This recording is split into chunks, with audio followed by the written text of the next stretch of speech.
Hey there, I've just got some quick tips on how to fold together the Love You Always matchbox. So you've got your two pieces for the box, the sleeve and then the box base. So you're just going to fold these along the score lines. So this piece goes in like that. These tabs are going to come in. Again, these tabs come in, and this is going to fold like this.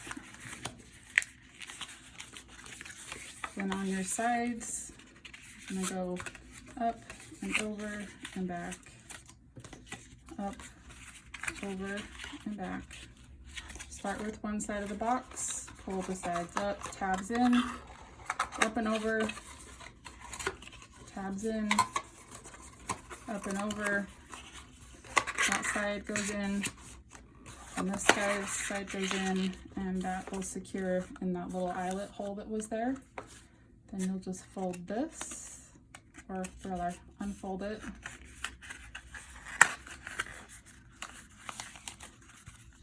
And then you slide the box inside, and you're done.